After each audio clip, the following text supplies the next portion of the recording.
Honey buddy. To lower his brand new dredge 80 feet down to the creek, Fred attaches it to a custom-built wooden sledge. Then, using rope Say hi with them. he'll slowly slide it down the 45-degree incline. All right. That's a long way I down. make And cup. it's very narrow. Well, let's see what happens. I'm gonna let him do his thing. Ang lamig, lamig, lamig.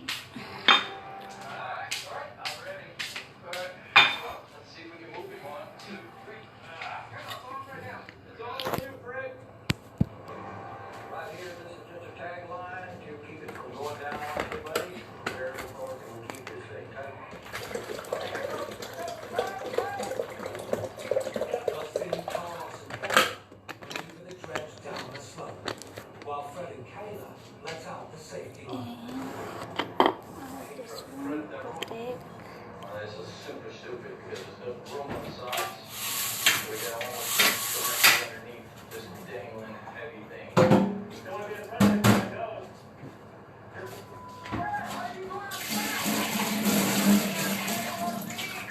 Ready? Ready? Yeah. 1, 2.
my God! What the fuck? My goodness, it's opposite. Shit.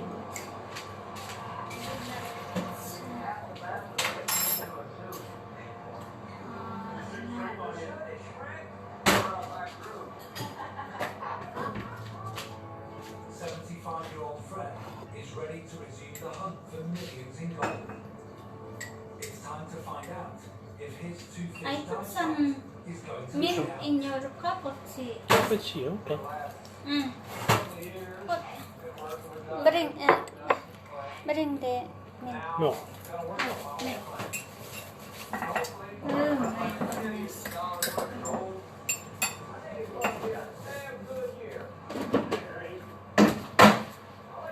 Hello.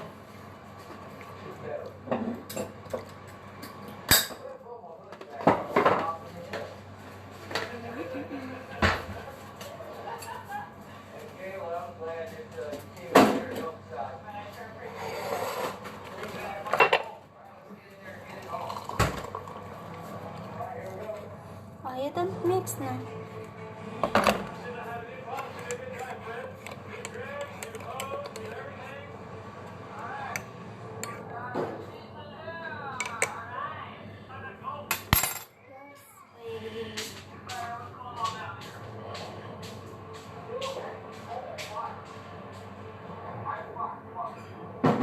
The snow-melt creek water is below 0 degrees, and without a hot water system, hypothermia could kill in minutes.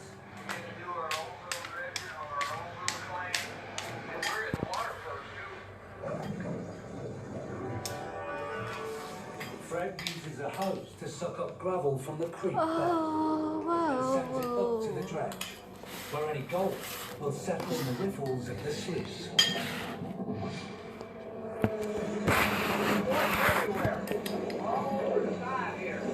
Last time the gold is between the quartz and the bedrock. This should be a really good walk. Fred, how's it going down there? I've got no suction on the grid. Yeah, we're so slow. We probably got a clock up already. Somewhere we've got a plug up in the line. We might have to get less of a bend on our hose up front. I got lots of gravel here to drag right here. But I got Got a pipe bend up here. All right, you should have suction. yeah. Yeah, starting to get a little suction right now. With his hose cleared, Fred's able to dredge down through the gravel on the creek bed in search of the pocket of gold on the bedrock that he hopes will make him rich. Popcorn. Yes, got a lot of material coming. So you did find the dredge again, man. You're just like old, Over the next 3 hours,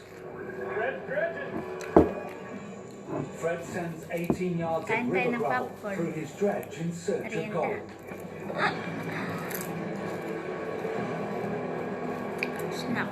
With nowhere to mine, Dustin drops in to check out his dad's operation.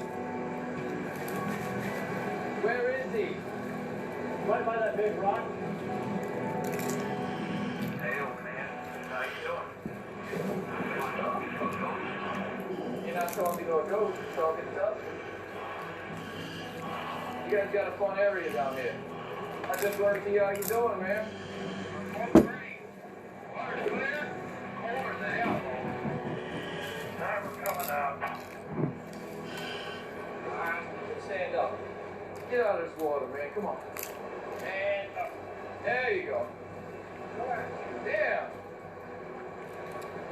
Here we go. And off. Looks like you're having fun down there.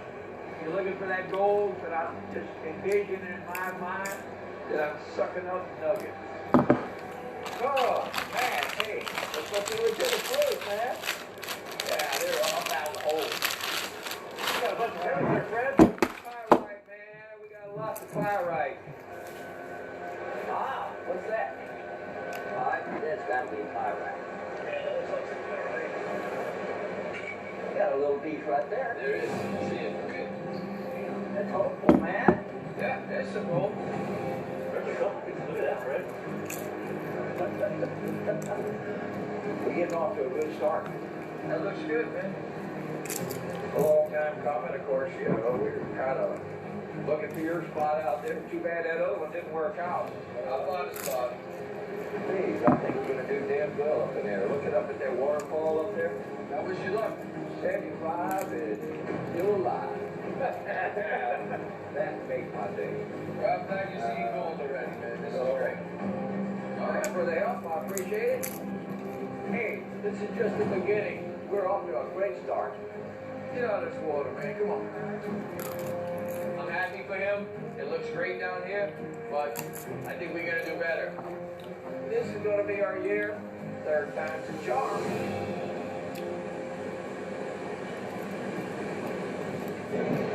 Still to come on this season of Gold Rush Whitewater. Get the hell! All right, I need to get down there. Get me down there. Rainbow rodeo, brother! The Dakota boys double down. There's 2 teams, 1 dream. That's got it. You're great. Now we got our treasures. Risking it all.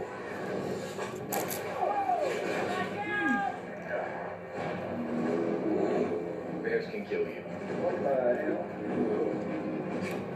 James, I definitely want you to carry a gun. Get this thing off! That's it right there. Come on. I'll protect that waterfall, dude. For life-changing gold. Here! I've never seen that much gold in the mud. Finally, it's starting to pay off. It's a thrill of the Bigger hunt. chips. This is the one that's going to change my life forever.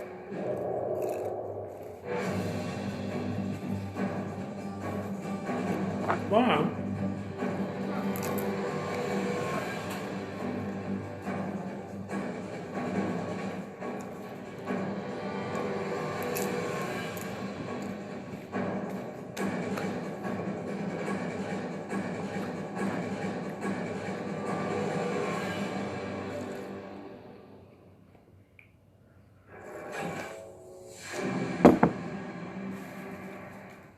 Right now, like everyone else, I'm staying home.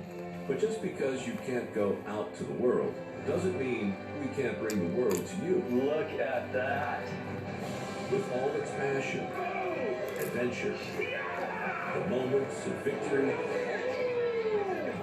and its all-striking beauty. So sit tight. Holy crap. We'll bring the world I'll to consider you. it a permanent position. Mm-hmm. We're all talking about a permanent position, not a contract basis. Where? 100,000 in London. Where? London? When you start? Well, no, there's no considerable control. I mean, if you're still interested. Permanent job. Hmm?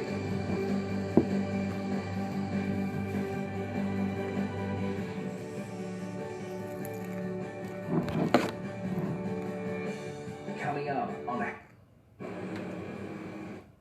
Could you smell him? And at the end,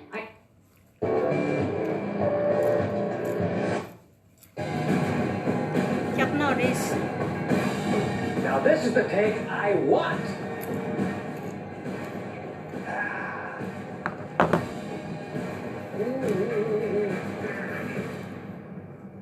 Mr. Chuck Norris, welcome to Fort Hood, Texas. Lieutenant Colonel Tim Ferguson, I command 2nd Battalion, 8th U.S. Cavalry, and I absolutely am honored and privileged to have you in my motor pool today. And I see you found the M1A2 set version 2. Baddest machine I've got in the inventory here. This tank has a 1,500 horsepower gas turbine engine. It's got the 120mm smoothbore cannon here. That's the main armament. Carry 3 machine guns on it. I mean, it is a fantastic combination of mobility, survivability, and firepower that we bring to the fight. Just like you are. Wow. Were these the ones we had in Iraq? These are similar, sir. These are an updated version. These have a little bit in terms of upgrades for some of the capabilities, but overall, really the same basic package. This cannon has not changed. Oh, man. I tell you. This actually isn't the first time that he's been a part of one of my tanks. Thank you very much. He was visiting troops in Ramadi in 2006, and I commanded Charlie Company 237 Armor, and our Charlie 21 tank was Chuck Norris. Getting the chance to take pictures of over 40,000 troops, you know, and get to meet them personally, it's something that I will never forget the rest of my life. None of them forget it either. Chuck's picked out his vehicle. Now, it's time to get this baby home. I love being on the tank. Now, if you'll excuse me, I got work to do.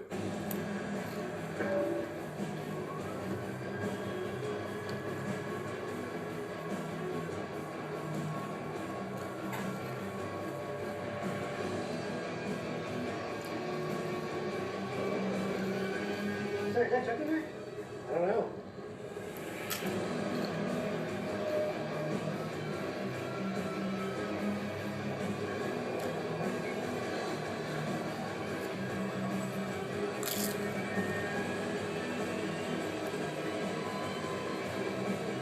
Now, this is the tank I love.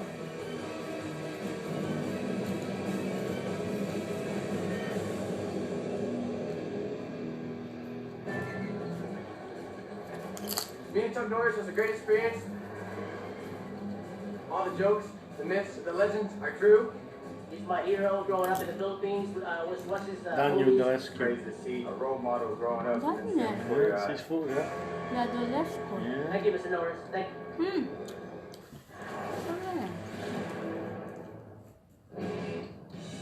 Bladesmiths, welcome to the forge. Your job is to free your tools and make a blade from this steel grate. It's gonna be a nightmare. There's sparks everywhere burning the back of my neck. I'm gonna be in deep trouble. The Bladesmiths are back for a brand new series. Forged in Fire. Tuesdays at 9 on History. Oh, it's warm in here, darling.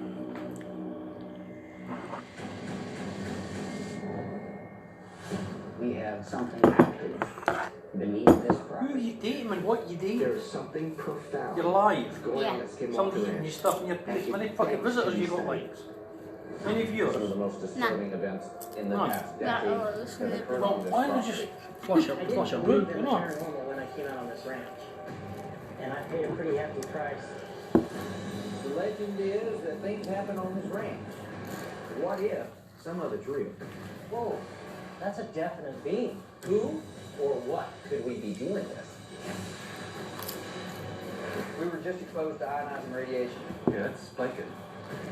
I can't What's shake that? the feeling Gold. that something Gold very strange dust. really is happening here. It's the greatest science project of our time. Curse of Skinwalker Ranch. Mondays at 9:50 on History. No.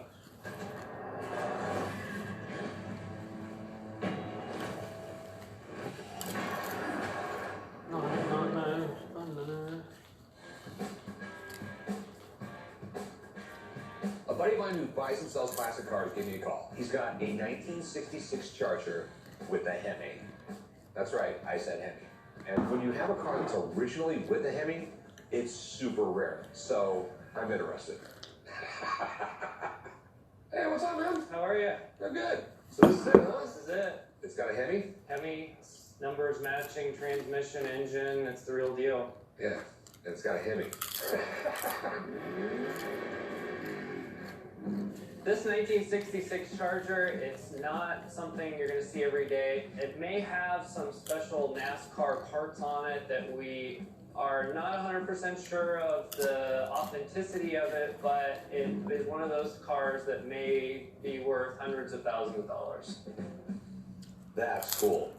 The core charge on a Hemi is $15,000. I mean, for a junk one, it's worth $15,000. Oh yeah, just finding the motor. I mean, I get Hemis in cars that don't belong in them, and people just try to buy the motor out of them. Yeah, but this is a car that was sort of race ready. Hemi stick shift, which means it probably doesn't have AC. Does it even have power steering? It does not, no. Okay. Ready to race. Yeah, because they were marketed like, you could go to the dealership and buy yourself a real NASCAR right off the showroom floor. Guys intended on racing them. Exactly. They cared about how it looked, and then they figured aerodynamics later. So, Rick, It was redone, we're guessing probably in the early 80s, late 70s. Okay. It's not the original interior, but I mean, it's close, I think. Thank God he didn't change the shifting knob to a skull. Yes. Is there anything else you know about it? There's some rumors and kind of folklore about this particular car that may have been a NASCAR production car, which there are only 85 of those made ever. It could make this car worth a lot of money. That's incredible. The odd thing about this car is it could be one of the 85 Chargers made in 1966 for NASCAR. It sort of looks that way, just due to the fact that there's no power steering, there's no air conditioning, no power locks, no power windows, and that's the kind of car that they would have made for NASCAR. It's super rare. How much you want for it? It's a rare bird. There's not a lot to compare it to, so I'm gonna put it out there at $135. Do you mind if I call up my buddy Bill and take a look at it?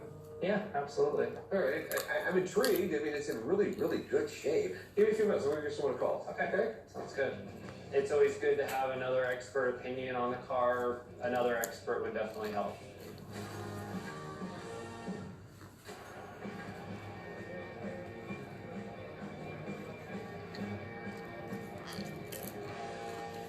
Hey, how you doing? Good, and you? Pretty good. What can I help you with? I brought you a special sword. What's so special about this sword? Well, this is the best Napoleonic swords ever made. It's an Imperial Guard sword. This would have belonged to the Dragoon. What's a Dragoon? Mounted artillery. I might call my boss Dragoon for now. Akan March, maganda popcorn eh, gusto ko. Napoleonic Imperial sword is a sword used by Napoleon. No, I'm just talking. Who are you talking to? Janet. Janet. Yeah. We are Spain. To sell the sword today, and if I'm able to sell it, I'd like to take the Philippines. and take my wife for a European vacation. Oh, the skinny one. It looks cool. And if I could pull it No. out. Yeah, go ahead, take it out. Do you remember when you are spoke So this when is an she is Imperial Guard in sword, Saudi huh? This is an Arabia? Imperial Guard sword. That one you Imperial spoke Guard before. is Was that the one you were in the 40s? Our special forces. Janet. That's what they were. Janet. Oh, yes, I do Having remember. his Imperial Yes. Guard This standing one is around him, Janet. you would always know where he was because you could see the formation of Imperial Guards moving around. And I know some of them were so loyal they even followed him out when he got exiled. Yeah, yes, they did. Mind if I look at it? Yes. So what are these markings right here? What's that say? S and K? That's S and K. S and K is the maker. Schnitzler and Kirschbaum. And it was made in Saarbrücken, Germany. So the Germans were actually enemies of Napoleon. So Napoleon's enemies were making his weapons? Yes. And this sword is very well preserved. The scabbard for the leather, for being over 200 years old, is very well preserved. Yeah, that's Movies. for 200-year-old leather, it does look pretty well preserved. I mean, I've seen 100-year-old leather falling apart, cracking. Yes. How much are you looking to get? $5,800. Okay. I would like to have someone come down and take a look at it and see what they have to say. They can talk about the condition and whether or not they think this is a Napoleonic sword. You don't strike me for a liar, but hey, you never know. I gotta have my guy come down and tell me what this is. Absolutely. All right, give me just a few minutes. I'm gonna make a phone call and see if I can get him down here. Thank you. I am not worried about the expert because I've been collecting Napoleonic swords for many, many years. And I am actually an expert myself. So you got quite the collection of swords, huh? I do. I'm very passionate about swords. Hey, Joe! I'm only calling it down to the shop because they've got Add a that bit there. Napoleonic era sword, and he wants to make sure that that sword is the real thing, and really looking forward to it. Wow. Yeah, this is what I called you about. That's beautiful. You don't often see the entire scabbard. Right. You just see him cracked or folding down here, smashed flat at the end. Man? Yeah. Okay. So this sword is a cuirassier or a heavy cavalry officer's sword, and it's a presentation sword. This was probably given to somebody after they did something or when they were promoted or something like that. I like the fact that it's got the S and K mark on that. Yeah. And that's the maker. And they were a German maker that just made excellent blades. What I would love to have seen on this was the bluing. Was the bluing just like a finish or something? Yeah, like gun bluing. So it has this beautiful blue sheen that just makes the gold pop out, all the etching and the gold pop out. But this is in beautiful condition. I mean, look at that. I mean, look at the way that thing looks like a jeweler's fit right there. And that's what you want to see. You want to see these, everything fit, no wonkiness, no looseness. Now this sword is definitely the real deal. Okay. So what price would you put on this particular sword? What you have with this one that makes it a really nice piece is you have the complete scabbard in excellent condition. The only thing that I would love to see on this blade better is that bluing on the blade and a little bit less of that rust. So I'd say maybe 39. All right, well, thank you. All right, thank you. It's a beautiful piece. It's in wonderful condition. And these Napoleonic pieces are some of the most highly collected swords. What do you think about 2,300? No. This is the best sword that was ever made for the Grand Armée. I cannot part for this less than $3,700. I'll tell you what, let's be a couple of dragoons, 2,700. Can't. Okay, 3,000 is firm where I can be. I'll do 3,300, but I don't even feel right doing 3,300. I don't want to make you do something you don't want to do, so if we can't come to a deal for 3,000, we cannot. I appreciate you bringing it in. Thank you. It was very cool. Thank you. All right, have a good day. You too. I will put the sword back in my library and display it. And remember my dragoon friend Chumley. My buddy Ryan has his car. It's a 1966 Dodge Charger. This might be one of those cars that was made specifically for NASCAR. So I'm calling in Bill, because if Bill can prove this is a car that was made for NASCAR, oh, I'm buying it. This is the beast you're talking about, huh? Yes, it's the 1966 Hemi. These things are cool, man. A lot of them really built with a big motor because No, this is just in the beginning only of the muscle car era. like Dodge was a little bit late to the game because, you know, they didn't start making their cars a little bit smaller, but what they did, they just threw a big giant motor in it. I mean, you can throw a party in this thing. Actually, the back seats are designed to fold down for plywood, so this is also a work truck. So is it a NASCAR car? So that's the tough question. So how far can you do the genealogy on the car? Like who was the owners and all that stuff? Oh, we do have the original IBM card, the original window sticker that shows what it was. The question is on the NASCAR options, were the NASCAR options available? Check off the box option on the IBM. It doesn't show that as something available. Okay. Back in those days, the guy that bought and checked off every option, he keeps all the paperwork. So usually cars that are super rare, a lot of times, unless it's a barn find, it's going to have a lot of documentation with it. Can we take it out there through paces? Yeah, let's try it. Let's go for a spin. Let's check it out.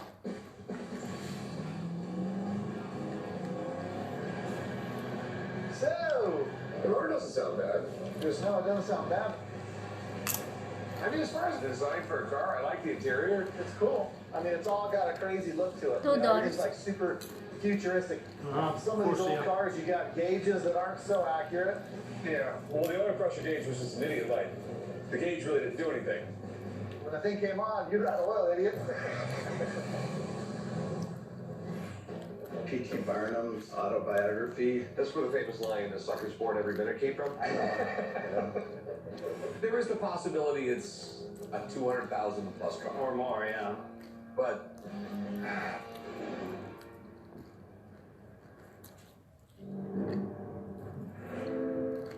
Are there such things as evil places? What about spells used to conjure the dead? I'm going to take you on a journey that will turn your world upside down. It's a journey that will shed light on the strange, the unknown. The Unexplained, with William Shatner, starts Wednesday the 13th of May on History. Well, it drives like a 66. Yeah. Earlier, I came to Ryan's shop to look at his 1966 Dodge Charger. Mechanically, it sounds and drives amazing.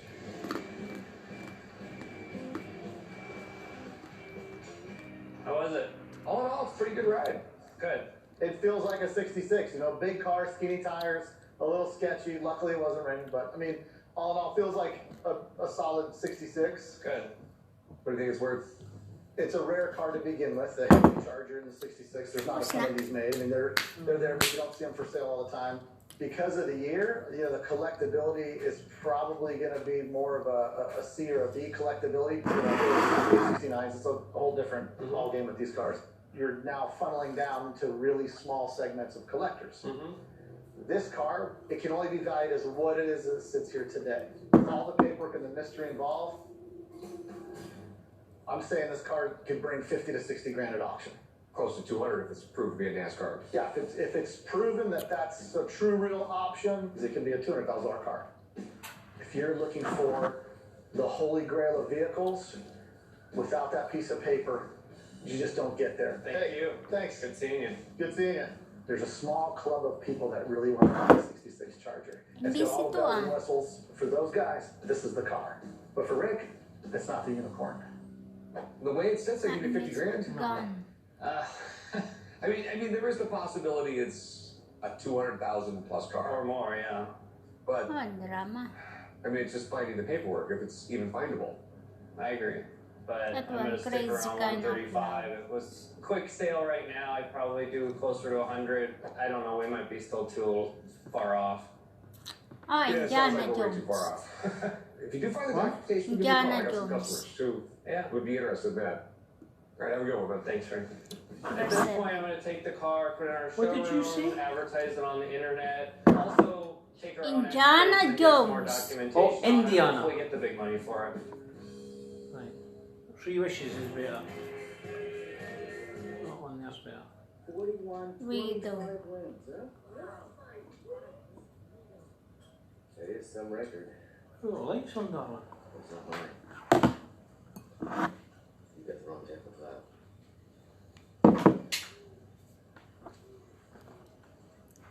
You mean you never played pro ball? The minors? Looks like we jumped to some conclusions here. Okay, see you again. See you tomorrow. I make late tomorrow. Bye-bye. Say bye-bye. Bye-bye. Bye-bye. Until tomorrow. Bye-bye. We had a great game, and that's all that matters.